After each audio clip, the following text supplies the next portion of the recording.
ओम नमो नारायणाय नमः। जय श्री हरि। प्रिय श्रोताओं, आप सभी को मोक्षदा एकादशी और गीता जयंती की हार्दिक शुभकामनाएं। आप सभी पर भगवान विष्णु और माता लक्ष्मी की कृपा सदा सर्वदा बनी रहे। प्रिय श्रोताओं, आज सुनेंगे मोक्षदा एकादशी संपूर्ण व्रत कथा और इसके महत्व के बारे में जानेंगे। तो प्रेम से बोलिए लक्ष्मी नारायण की जय। जय श्री हरि।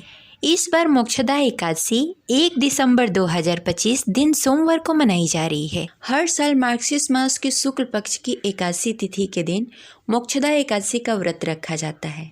माना जाता है कि मोक्षदा एकादशी के व्रत रखने से जातक की हर मनोकामनाएं पूर्ण हो जाती है और पितरों की असीम कृपा प्राप्त होती है। इसके साथ ही द्वापर युग में भगवान श्री कृष्ण ने इसी दिन अर्जुन को उपदेश दिया था, इसलिए इस दिन गीता जयंती भी मनाई जाती है। यह तिथि पितरों की कृपा प्राप्त करने के लिए बेहद ही शुभ मानी जाती है। मार्गशीर्ष मास अर्थात अगहन मास के शुक्ल पक्ष की एकादशी मोक्षदा एकादशी बेहद ही खास होती है। इस दिन जगत के पालनहार श्री हरि विष्णु की उपासना करने का विशेष महत्व है। मान्यता है कि इस तिथि पर रखा गया व्रत मनुष्य को सद्बुद्धि, सुख, समृद्धि और जीवन की सभी बाधाओं को नष्ट करता है। यह एकादशी बेहद ही कल्याणकारी मानी जाती है। भागवत गीता में भगवान श्री कृष्ण ने अर्जुन को बताया था कि जो भी व्यक्ति पूरी श्रद्धा और भक्ति के साथ मोक्षदा एकादशी का व्रत रखता है उसे वैष्णव लोक की प्राप्ति होती है और उसके पितरों को भी मोक्ष प्राप्त होता है। इसलिए इस एकादशी को मोक्षदा एकादशी कहा जाता है। इस दिन श्री हरि विष्णु की विधिवत पूजा करने के साथ साथ व्रत कथा का भी पाठ अवश्य करना चाहिए और इस दिन गीता जयंती भी मनाई जाती है, तो इसके लिए श्रीमद् भागवत गीता का पाठ अवश्य करना चाहिए।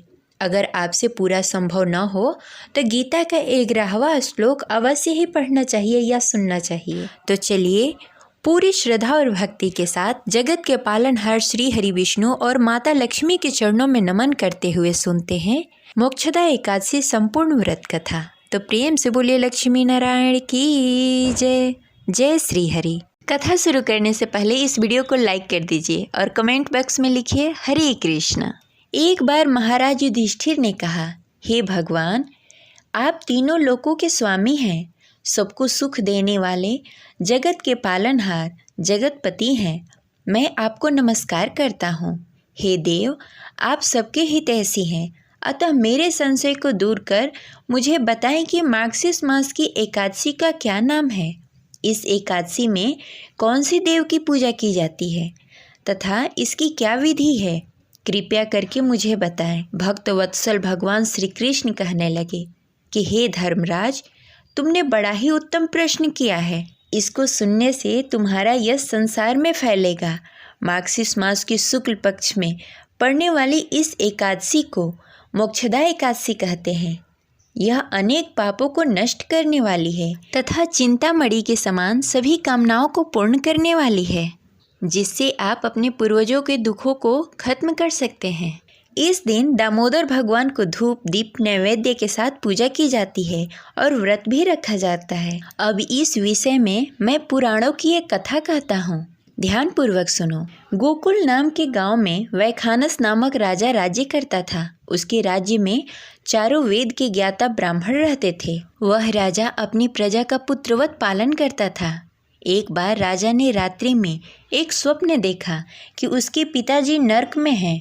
उसे बड़ा ही आश्चर्य हुआ। प्रातः वह विद्वान ब्राह्मणों के पास गया और अपना स्वप्न सुनाया। कहा, मैंने अपने पिता को नरक में कष्ट भोगते हुए देखा है।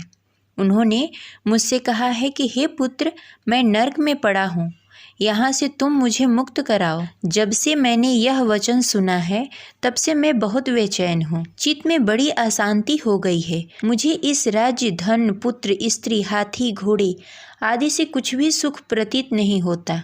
क्या करूं? राजा ने कहा, हे ब्राह्मण देवताओं, इस दुख के कारण मेरा सारा शरीर जल रहा है। अब आप कृपा करके कोई तप, दान, व्रत आदि ऐसा कुछ उपाय बताएं जिससे मेरे पिता को मुक्ति मिल जाए। उस पुत्र का जीवन व्यर्थ है जो अपने माता पिता को उद्धार न कर सके। एक उत्तम पुत्र जो अपने माता पिता तथा पूर्वजों का उद्धार करता है। वह 1000 मूर्ख पुत्रों से अच्छा है। जैसे एक चांद सारे संसार को प्रकाश देता है, परंतु हजारों तारे नहीं कर सकते। ब्राह्मणों ने कहा, हे राजन, यहाँ पास ही भूत भविष्य वर्तमान के ज्ञाता पर्वत ऋषि का आश्रम है। आपकी समस्या के हल वे जरूर बताएंगे। ऐसा सुनकर राजा मुनि के आश्रम में गए। यथा योग्य अभिवादन के पश्चात अपनी चिंता का कारण बताया। पर्वत मुनि ने अपने ध्यान साधना से राजा के पिता के पाप कर्मों को जान लिया। उन्होंने राजा को सब कुछ बताया। उन्हें मोक्षदा एकादशी व्रत करने को कहा। मुनि बोले, हे राजन, आप मार्गशीर्ष मास की एकादशी का उपवास करें और उस उपवास के पुण्य को अपने पिता को संकल्प करके दे दें। इसके प्रभाव से आपके पिता का अवश्य ही मुक्ति हो जाएगा। मुनि की ये वचन सुनकर राजन महल में आए और मुनि के कहे अनुसार कुटुंब सहित मोक्षदा एकादशी का व्रत किया। इसके उपवास के पुण्य अपने पिता को अर्पित कर दिया। इसके प्रभाव से उनके पिता को मुक्ति मिल गई और वो स्वर्ग में जाते हुए अपने पुत्र से कहने लगे, हे पुत्र, तेरा कल्याण हो। यह कहकर स्वर्ग चले गए। मार्गशीर्ष मास के शुक्ल पक्ष की मोक्षदा एकादशी का जो भी व्रत करते हैं, उनके समस्त पाप नष्ट हो जाते हैं। इस व्रत से बढ़कर मोक्ष देने वाली और कोई व्रत नहीं होती। इस कथा को पढ़ने तथा सुनने वाले वाजपेयी यज्ञ का फल प्राप्त करते हैं। यह व्रत मोक्ष देने वाला तथा चिंतामणि के समान सब कामनाएं पूर्ण करने वाला है। इस प्रकार यह कथा संपन्न हुई। तो प्रेम से बोलिए लक्ष्मी नारायण की जय। जय श्री हरि। अगर आपको मोक्षदा एकादशी व्रत के पारण और व्रत के नियम के बारे में जानना हो तो हमारे चैनल पे वीडियो अपलोडेड है, आप वहां जाकर देख सकते हैं। अगर आप हमारे चैनल पर नए हैं तो इसे सब्सक्राइब करके बेल आइकन को प्रेस कर लें। मिलते हैं अगले वीडियो में। तब तक के लिए हरे कृष्णा, राधे राधे।